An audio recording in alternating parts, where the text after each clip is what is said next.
de uma forma primária, é onde o Evangelho é pregado. Segunda coisa, igreja é o lugar onde o poder de Deus é manifestado.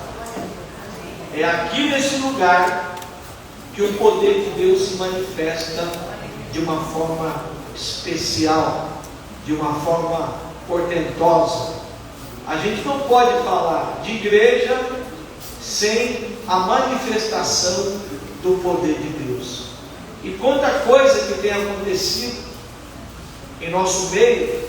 Estava falando hoje, estava conversando com o irmão Gilberto, né? E quanta coisa que tem acontecido na vida do irmão Gilberto, quantos milagres que Deus tem feito na vida dele, da sua casa, em decorrência do Evangelho que foi implantado em sua vida. E também, quando nós falamos de igreja, o que caracteriza uma igreja, e a igreja que nós desejamos, é onde o Espírito de Deus se manifesta. O Espírito de Deus, ele está no meio da sua igreja. A gente sabe que o selo da nossa salvação é a presença do Espírito Santo em nosso meio. E também igreja é onde existe a convicção da salvação em Cristo Jesus. A Bíblia diz que nós acreditamos, que nós cremos que Jesus Cristo é o Senhor, Ele é o Salvador. Em decorrência da nossa crença, nós temos a vida eterna. E por fim, igreja é onde nós damos testemunho da nossa vida diante da sociedade. Então nós temos um testemunho, nós temos uma vida exposta diante das pessoas que nos conhecem. E hoje à noite nós olharemos aqui para o capítulo 2 de Timóteo, onde veremos duas coisas importantes. Nós veremos a importância da oração na vida da igreja e a importância também das mulheres na vida da igreja. Então, estamos falando sobre a igreja que desejamos, a igreja que ansiamos, a igreja que queremos. E não podemos ansiar por uma igreja que não tem oração. O apóstolo Paulo, ele começa dizendo assim: antes de tudo, a proposição está aí, ó. Na minha versão aqui, a Nova Versão Internacional, ele começa dizendo: antes de tudo, em primeiro lugar. Ou na versão do Peterson, a mensagem, ele fala assim: a primeira coisa que eu quero que você faça. Então Paulo está dando aqui uma ordem. A primeira coisa que eu quero que vocês façam.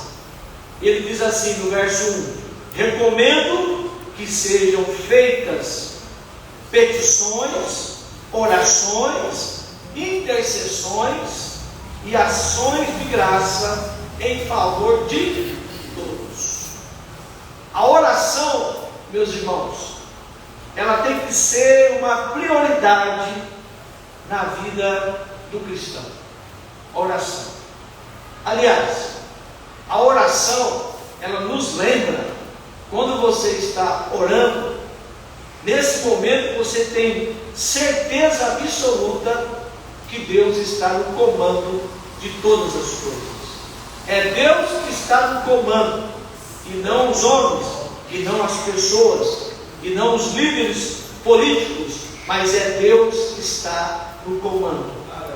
Interessante que o verbo aqui, recomendo que sejam feitas, ele está no presente, o que dá à ação uma qualidade contínua. Então Paulo está nos dando essa exortação para que se façam orações no meio da sua igreja. E ele vai usar aqui, no versículo 1, ele vai usar 4 termos distintos, diferentes, para delinear a nossa comunicação com Deus. Primeiro, ele vai nos dizer a respeito da súplica. O que é súplica, meus irmãos? É quando você apresenta a Deus uma necessidade. Interessante que no Salmo 86, verso 6, ele diz assim: inclina os ouvidos às minhas súplicas. Então é quando você apresenta a Deus uma necessidade. Isso então é uma súplica. Segunda coisa, ele fala assim: recomendo que se façam súplicas, orações. O que é uma oração? Oração é uma disciplina espiritual. Oração é o ato de falar com Deus. Oração é comunhão com Deus. Oração é relacionamento com Deus. Então, toda vez que você ouvir a palavra oração, nada mais, nada menos, é você conversar com Deus, é você falar com Deus, é você ter intimidade com Deus. Eu não estou falando, meus irmãos, de reza. A gente sabe que tem as rezas por aí afora. Por exemplo, a gente fala do Pai Nosso, a oração do Pai Nosso. Mas a oração do Pai Nosso é simplesmente uma reza. É uma coisa que você decorou. Às vezes você está orando o Pai Nosso, mas você não está conectado com Deus. O Pai Nosso são princípios importantes para a gente entender o que é uma oração. Então, oração é disciplina espiritual. Oração é o ato de você falar com Deus. A segunda palavra que Paulo vai usar aqui para definir a nossa comunicação com Deus é petição. Envolve fazer pedidos específicos a Deus. Louvado seja o nome do Senhor. Interessante que, primeira coisa, nós vemos que é uma súplica. Inclina os ouvidos às minhas súplicas. Você está suplicando: Senhor, tenha misericórdia de mim, tenha misericórdia da minha vida. A segunda coisa vem justamente o que? O contato. Vem justamente o que? A comunhão. A necessidade de haver uma coesão, a necessidade de haver uma conexão entre você e Deus. Depois que acontece a conexão entre você e Deus, aí nós temos os pedidos específicos a Deus. Nós fazemos pedidos pela nossa família, fazemos pedidos pelos nossos amigos, fazemos pedidos pela nossa igreja, e fazemos pedidos pelo nosso país, pela nossa cidade, pelo nosso vizinho, e por fim nós temos a ação de graças. O que é a ação de graças? É uma expressão de gratidão a Deus, louvor a Deus pelos seus benefícios. Aleluia! Tudo isso envolve a oração. Tem gente que fala assim: eu tenho dificuldade de orar, eu tenho dificuldade de falar com Deus. Eu fico imaginando, na segunda-feira nós temos a oração aqui, toda segunda-feira, e o tempo que nós oramos é 40 minutos. E é muito maravilhoso, meus irmãos, quando a gente vem para a igreja e passa aqui 40 minutos na presença do Senhor, e quanta coisa que acontece ali naqueles minutos.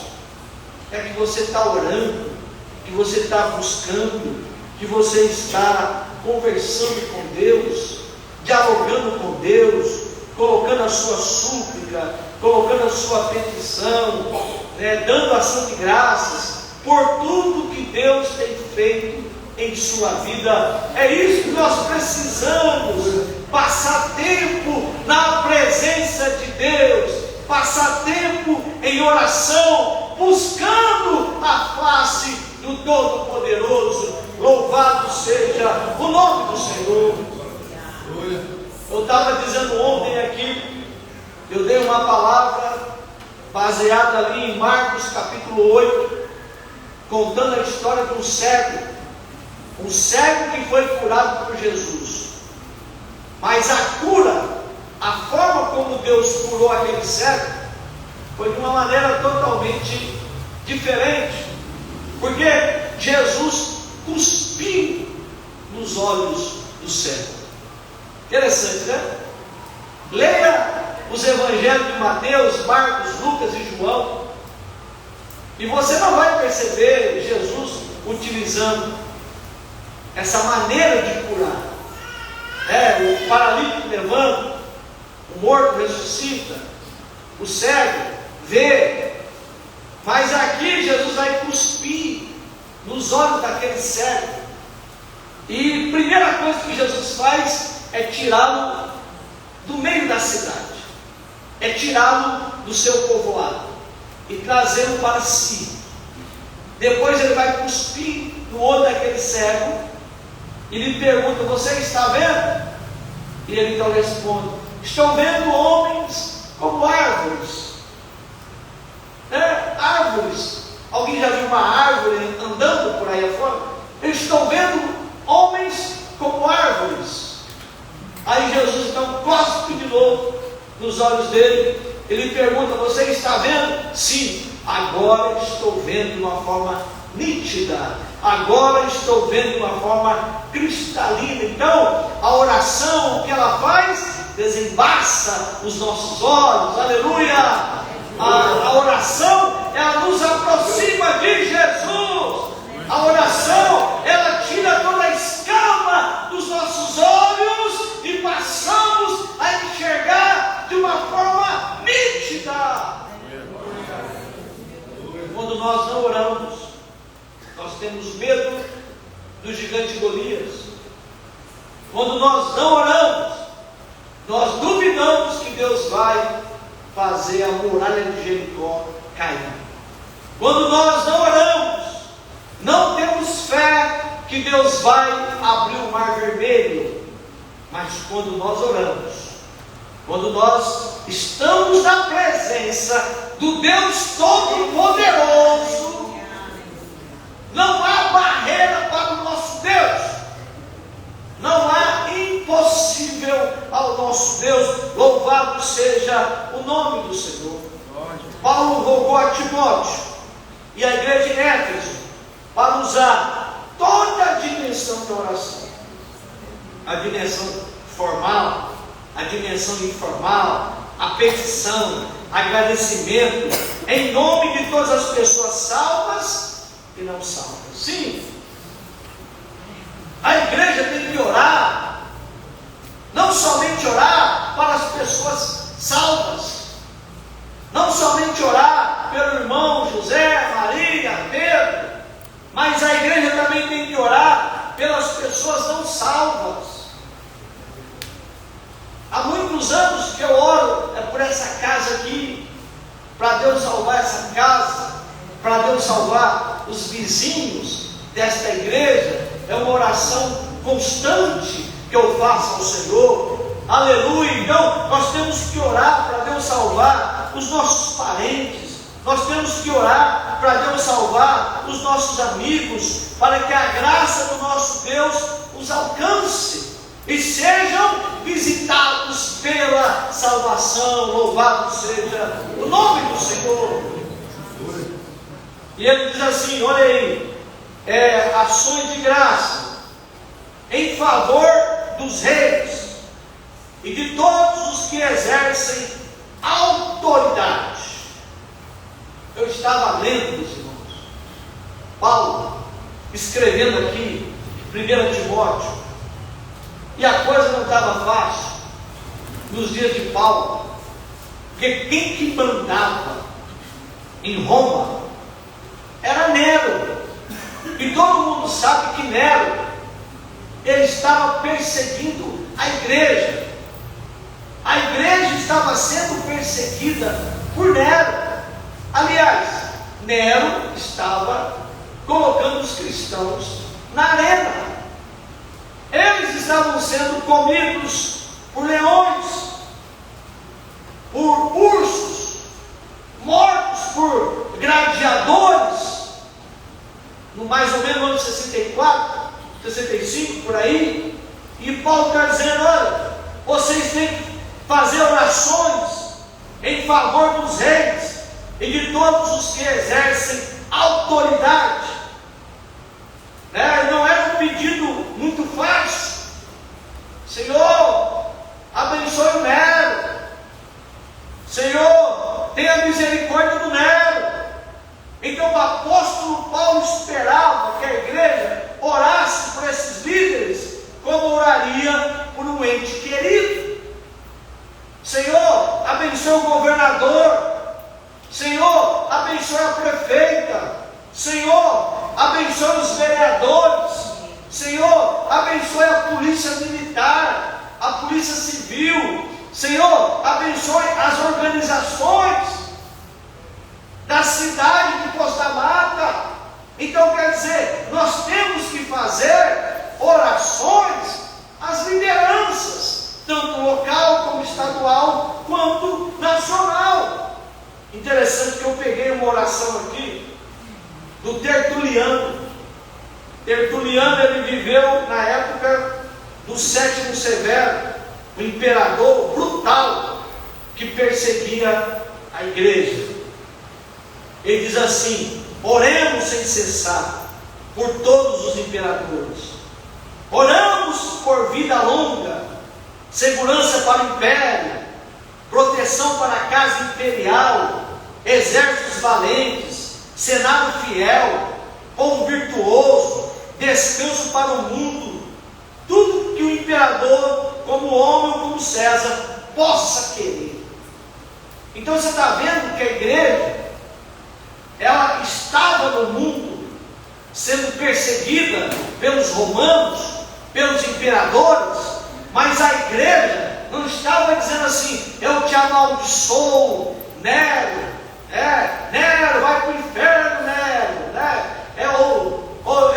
eu te amaldiçoo, Sétimo Severo. Não, meus irmãos, a igreja estava orando pelo imperador. A igreja estava intercedendo pelo bem-estar da família do imperador, da casa dele. O cristão, ele é diferente. É aquilo que Jesus falou. Olha, será que eu vou orar? Será que eu vou estar somente do lado daquelas pessoas que me fazem mal ou bem? Eu tenho que orar também pelos meus inimigos. Eu tenho que orar também pelas pessoas que me perseguem. É isso que Jesus ensinou no Sermão da Montanha. Existe uma obrigação, existe uma responsabilidade em cima de nós, da igreja de Jesus, de orar pelo nosso país. Por quê? Por que nós temos que orar? Eu lhes pergunto nessa noite. Porque orar pelo bem-estar daqueles que lhe fariam mal. Paulo explica que o motivo da oração é que nós temos dois benefícios resultantes das nossas orações. O primeiro benefício que nós temos quando nós oramos pelas autoridades é a libertação da perseguição. E o segundo benefício é a redenção do mundo. Interessante que ele vai dizer assim: por que nós devemos orar? Por que nós devemos orar pelas autoridades constituídas? Para que tenhamos uma vida tranquila e pacífica, com toda piedade e dignidade.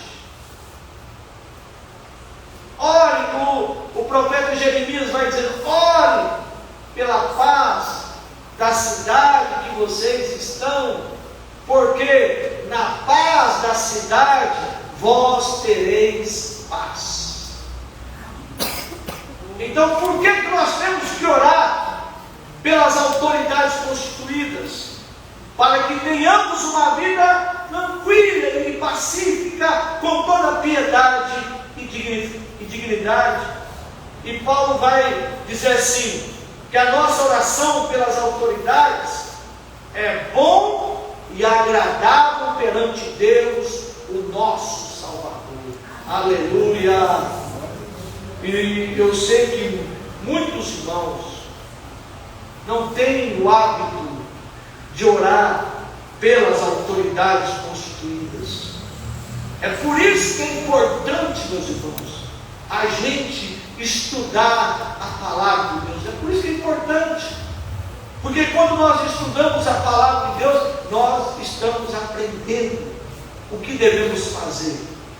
E o apóstolo Paulo vai nos dar uma segunda razão. A primeira razão, portanto, porque eu tenho que orar pelas autoridades, é para que tenhamos uma vida tranquila e pacífica, com toda piedade e dignidade. E a segunda razão é essa daqui: para que todos sejam salvos e conheçam a verdade. Essa é a segunda razão. Quem é a verdade? Eu pergunto para vocês: eu sou o caminho, a verdade e a vida. Quem é a verdade, meu irmão?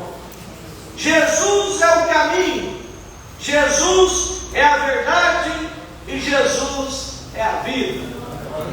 Eu sou o bom pastor que dá a vida pelas suas ovelhas. Aleluia!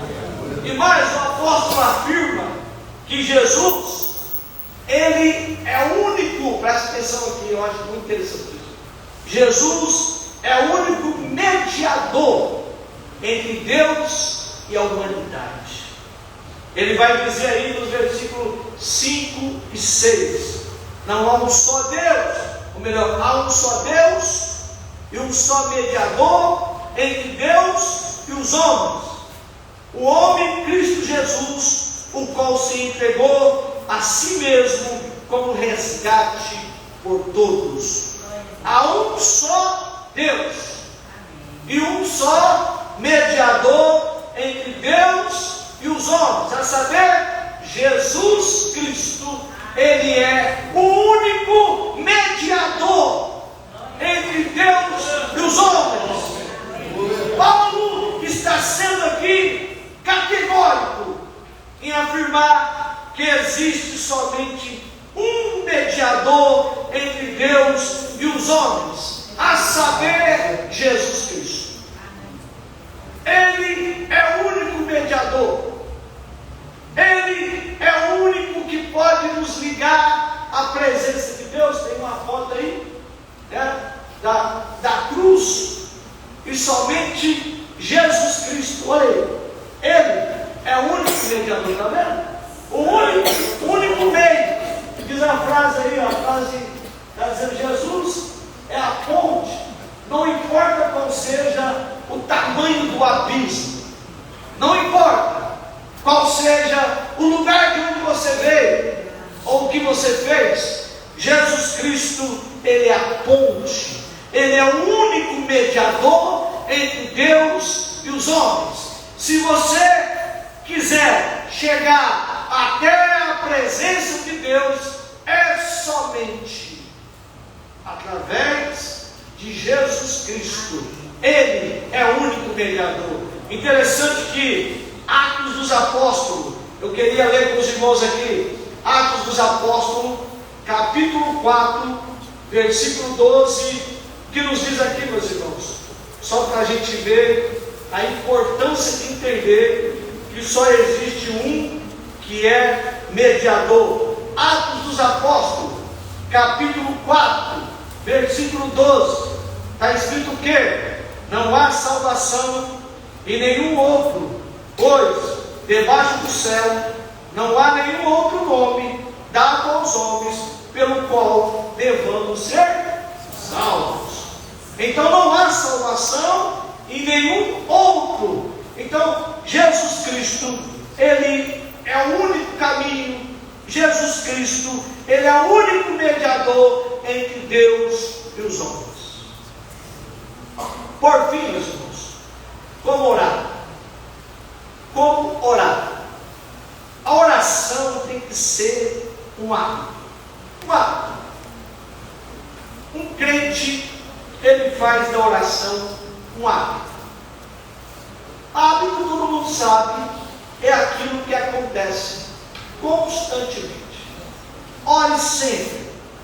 Ore constantemente. Interessante que tem gente que acha que a oração ela só funciona da seguinte maneira: eu tenho que dobrar os meus joelhos e orar. Não é isso? Eu vou sair da minha casa, vou dobrar os meus joelhos e vou orar ao Senhor. Mas oração é muito mais do que comportamento. Oração, você pode orar lavando louça. Oração, você pode orar fazendo a sua caminhada. Oração, você pode orar pedalando. Oração, você pode orar dirigindo. Eu estou indo para a Teixeira, eu vou sozinho e vou aproveitar para falar com meu Deus.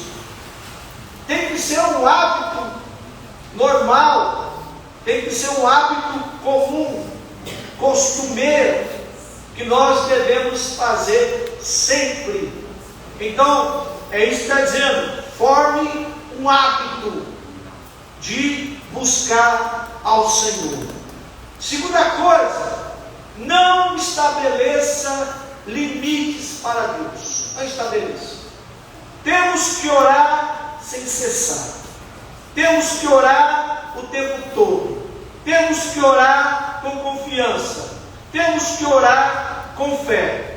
Temos que orar em todos os lugares. Temos que orar por todos os assuntos. Em Filipenses capítulo 4, versículo 6, nos ensina: não andeis ansiosos por coisa alguma, pelo contrário, sejam todas as vossas petições conhecidas na presença de Deus, por meio de oração e súplica, com ações de graça. Nós temos que falar com Deus. Nós temos que colocar tudo que vai na alma na presença do Senhor. Faça da sua oração sua primeira oração. Antes de falar com alguém, fale com Deus. Coloque na presença do Senhor. Tem gente que tem o hábito de, antes de falar com Deus, vai falar com o seu amigo, vai falar com a sua mãe, vai falar com o seu irmão. Não, meu irmão. Primeiro, leva diante do Senhor. Eu me lembro uma história. A gente estava evangelizando e aconteceu um fato, naquele nosso evangelismo, aconteceu um fato desagradável. E aí, nós não oramos. Nós saímos para evangelizar, mas não oramos. Mesmo assim, Deus nos deu proteção. Deus nos guardou. E eu então estava conversando com o meu pastor, depois explicando para ele o que aconteceu. E ele me falou assim: meu filho, eu estava em casa e eu senti uma necessidade de orar pela sua vida. Eu falei: que hora que foi, pastor? Da hora. Deus colocou no meu coração a necessidade de orar por sua vida naquela hora. E era justamente naquela hora que nós recebemos o livramento da parte de Deus. Então você percebe que a oração, aleluia, ela é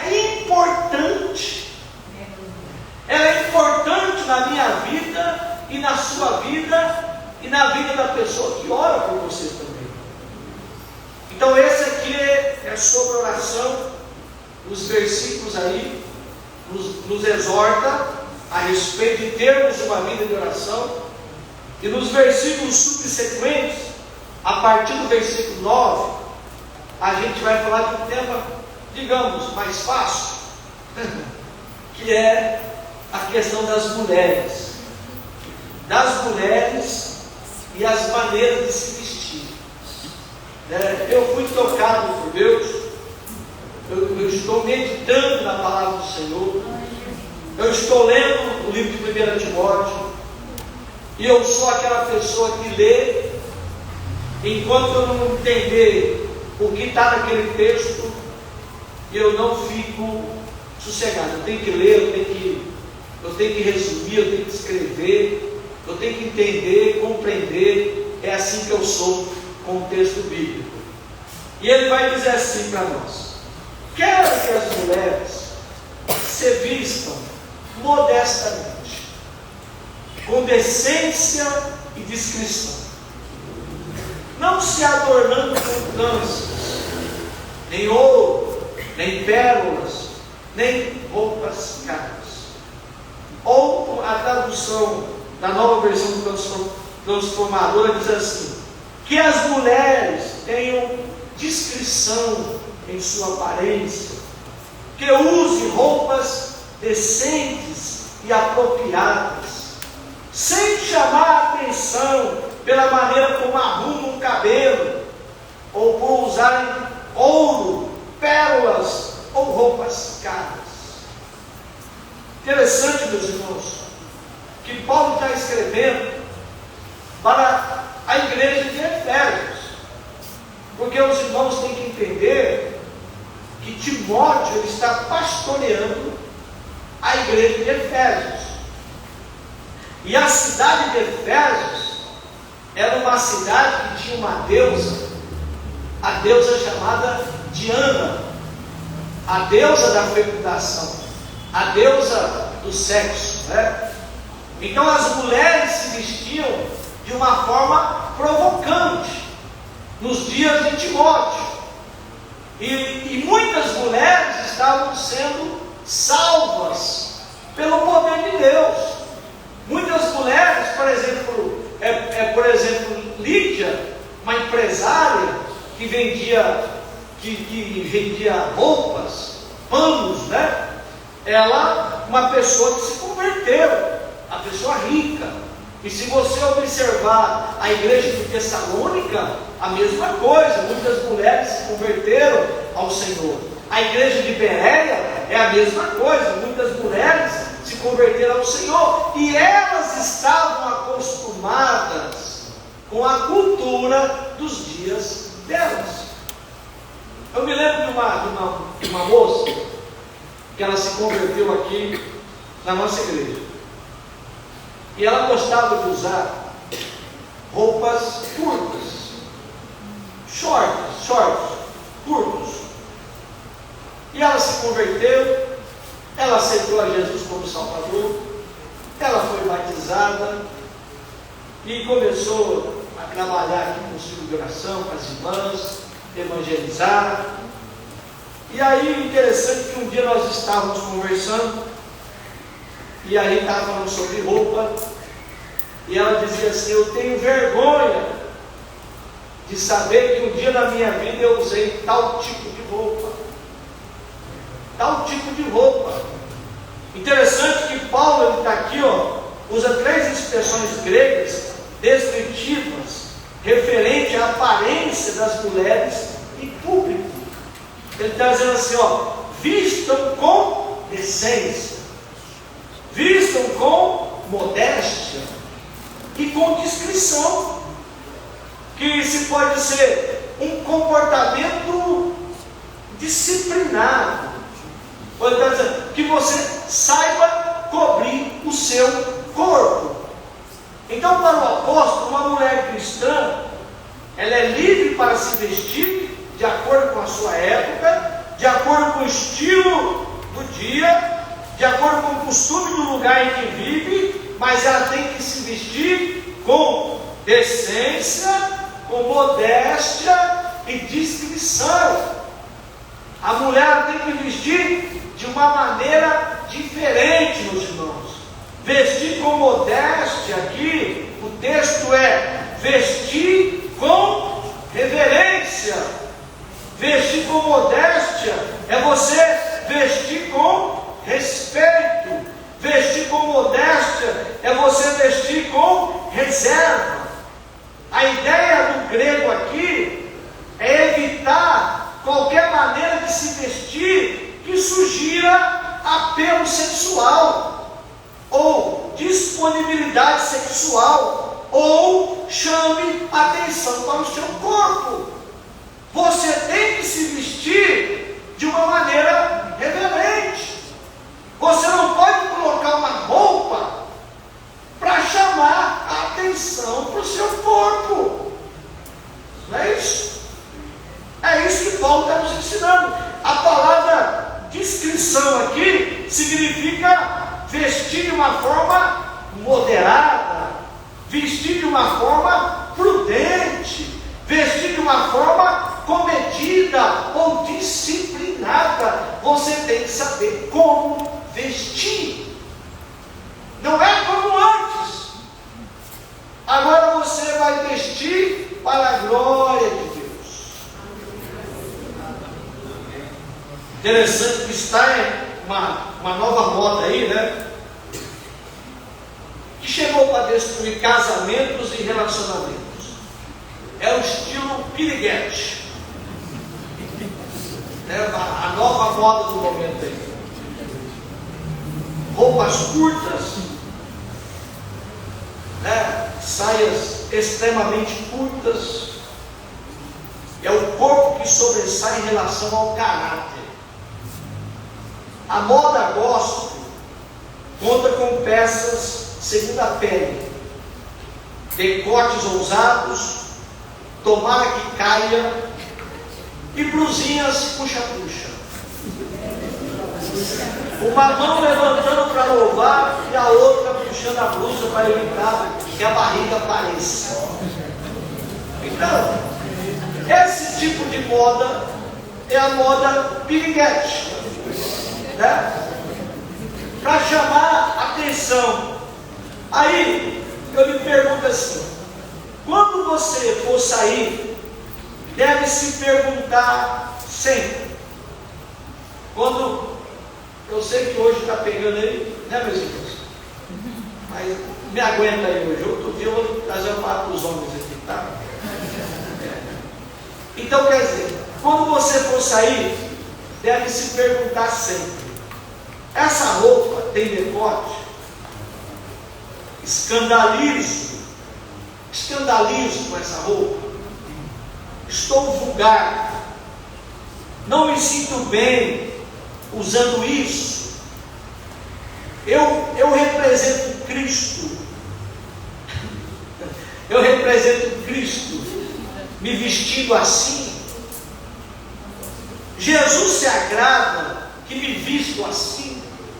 Então são todas perguntas, né, que você deve fazer quando você se olha no espelho, não é? Você deve fazer. Interessante que eu vi um vídeo, uma mulher, ela passou sem chamar atenção, uma saia longa, camisa longa, passou numa avenida de uma capital brasileira, ninguém buzinou, ninguém chamou ela de nada, passou decentemente, reverentemente. Aí ela vai se vestir um outro tipo de roupa, aquelas roupas apertadas, sainha curta, isso, aquilo, né? E na mesma avenida, e a buzineira, e buzina, isso, aquilo, e aí tal, chamando ela daqueles nomes. Só para você entender a diferença de uma mulher que se veste bem, de uma forma reverente, de uma forma modesta, de uma forma prudente, não chamando atenção para o seu corpo, e de uma mulher que praticamente se veste querendo ser a atenção de todos, querendo chamar a atenção de todos. O estilo piriguete, é isso?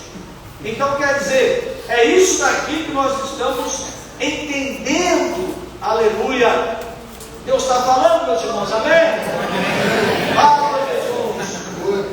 É porque eu costumo ficar muito quieto. Fala, Jesus.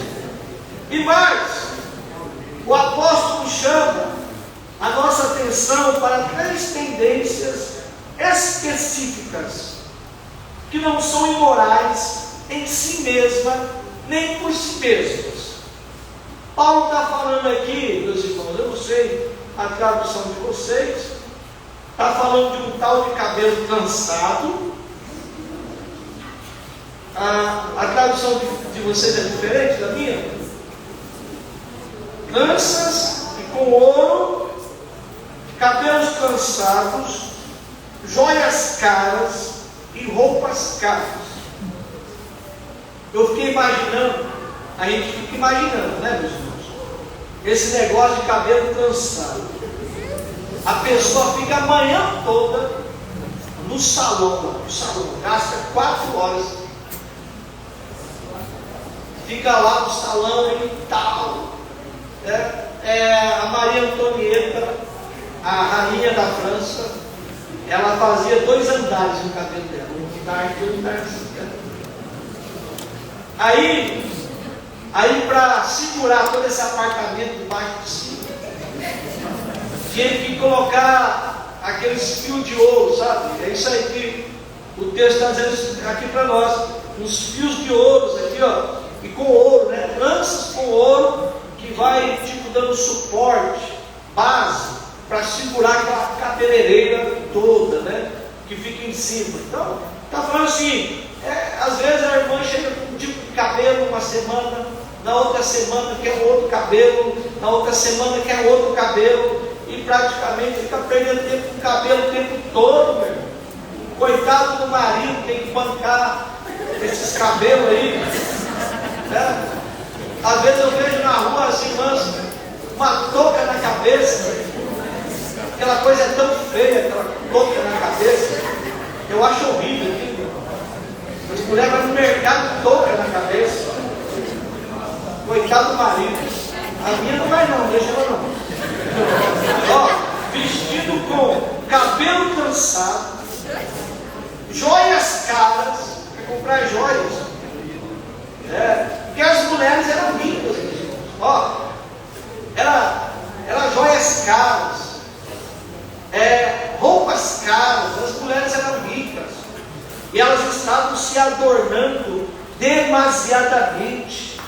Ele usa a combinação para exemplificar um tipo de vaidade autocentrada, uma vaidade que você é o centro de todas as coisas, que deprecia o tipo de beleza. Então, às vezes a pessoa está com uma determinada roupa. Eu, assim, em casa eu pergunto, eu sou pai, e essa roupa, ele pergunta, essa está boa? Eu tenho que perguntar, porque eu sou pai. Então quer dizer, às vezes, você está vendo que a roupa não está boa, você está vendo que a roupa está apertando demais, sabe? Mas o pai praticamente não diz nada, a mãe não diz nada. Às vezes o filho quer até ouvir, que o pai fale alguma coisa daquele tipo de roupa que ela está usando, mas fica quieto. Então quer dizer, o que é importante, meus irmãos, é que nós devemos cultivar em todos os cristãos um caráter piedoso, expresso por meio das boas obras. Eu quero que os irmãos entendam aqui que o apóstolo Paulo, ele não está aqui, ó. O apóstolo não ataca a beleza externa, nem desencoraja as mulheres de desfrutar sua beleza externa. Não é isso, meus irmãos. Não é para você ficar feio, não. Não é para você deixar de se cuidar. A ideia não é essa. Estou falando desse espírito de vaidade, de ostentar. Ele apenas esperava que as mulheres evitassem os extremos tolos e ostentosos que observamos tantas vezes ao nosso redor. As pessoas ficam assim, ostentando. Bota uma unha mentirosa, uma unha falsificada, bota uma sobrancelha horrível. Eu não sei onde que arruma esse tipo de situação. Uma sobrancelha que faz parar no céu. Aí daqui a pouco bota uma lente de contato. Bota uma cabeleireira que não é dela, sei lá, arruma não sei onde. É isso? Bota um pó na cara, enche a cara de pó, aquela coisa toda. Quando sai de casa não é ela, não, é outra. Está toda transformada. Aí quando chega depois da meia-noite, aí o encanto acaba. Tira as unhas, tira isso, tira aquilo, volta ao normal, as rugas reaparecem novamente, entendeu? Então quer dizer, em vez de dedicar incontáveis horas e somas exorbitantes para melhorar sua beleza externa, cultive a beleza interior, meu irmão. A beleza exterior, ela desvanece. Eu fico vendo essas atrizes, eu tenho lá um vídeo lá que eu vejo aquelas atrizes bonitas, né, no começo da vida, quando chega lá no finalzinho, está velha, está feia, toda enrugada, acabada, né? Então está dizendo, a beleza exterior, ela desvanece.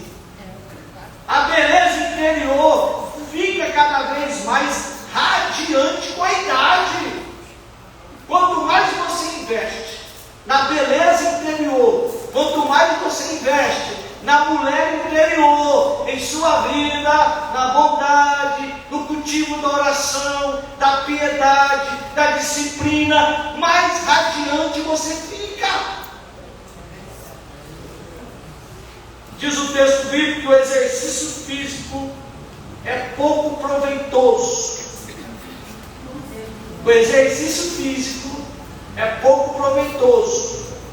A piedade, porém, para tudo é proveitosa, porque tem promessa da vida presente e da futura.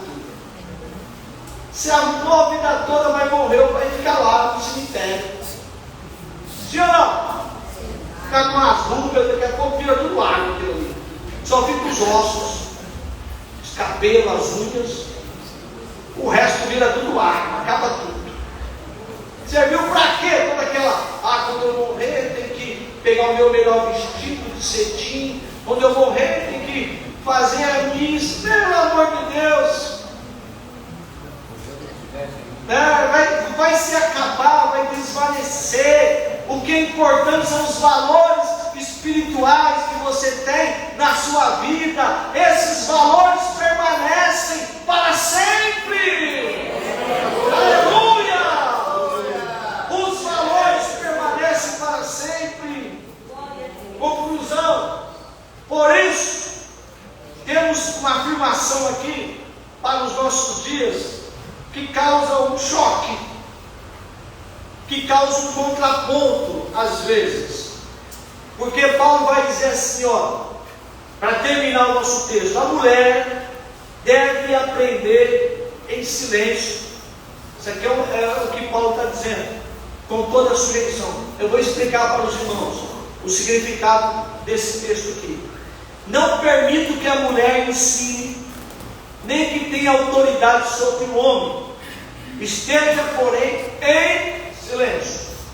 A expressão aqui, aprender em silêncio, incorpora a ideia de permanecer mentalmente calma, sem ansiedade. As mulheres, no decorrer do culto, elas estavam falando, elas estavam perguntando. Interessante que hoje eu estou pregando aqui a palavra do Senhor, é como se elas parassem no culto para perguntar. Então, o que estava acontecendo na igreja de Efésios era justamente isso.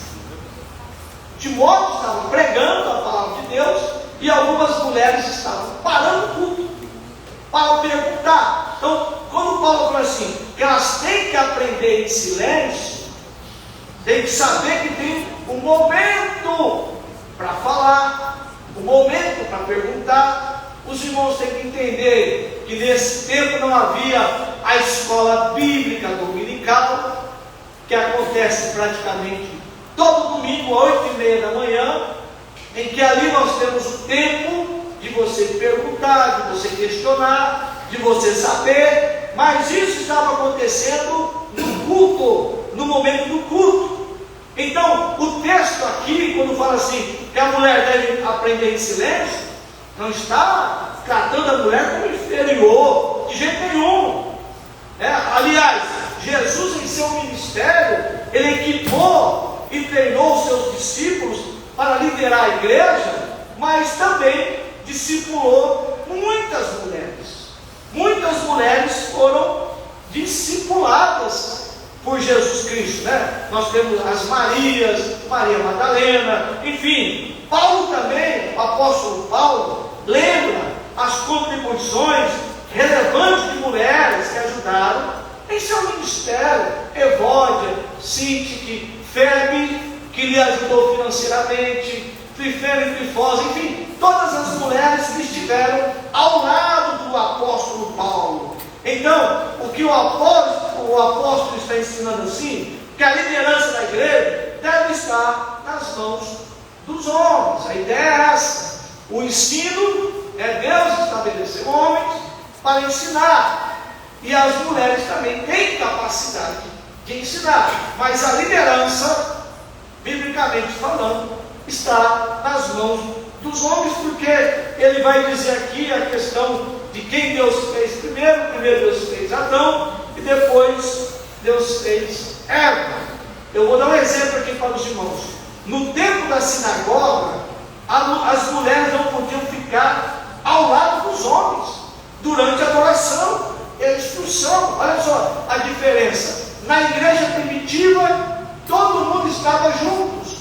A mulher estava do lado do seu marido, no mesmo espaço. Mas na sinagoga não. Na sinagoga as mulheres ficavam do lado de fora. E as mulheres muçulmanas? Quando nós estamos falando de mulheres, por exemplo, as mulheres muçulmanas são proibidas de estudar. As mulheres muçulmanas têm que usar burca pelas ruas, aquele pano que cobre toda ela, tem que esconder os seus rostos. E eu coloquei um caso presente, a maçonaria, que todo mundo sabe que a maçonaria tem um Deus que eles adoram, é um ritual, Todo mundo que é da maçonaria dificilmente congrega em igreja, em alguma igreja. O que é mais importante para eles é a maçonaria do que Deus, entendeu? Dificilmente você vê alguém da maçonaria congregando em uma igreja. E na maçonaria, por exemplo, os homens têm as reuniões deles e as mulheres não participam. As mulheres têm uma outra sala. E aqui é diferente, porque as mulheres estão cultuando com os homens, no mesmo recinto, sentam ao lado dos seus maridos para aprender.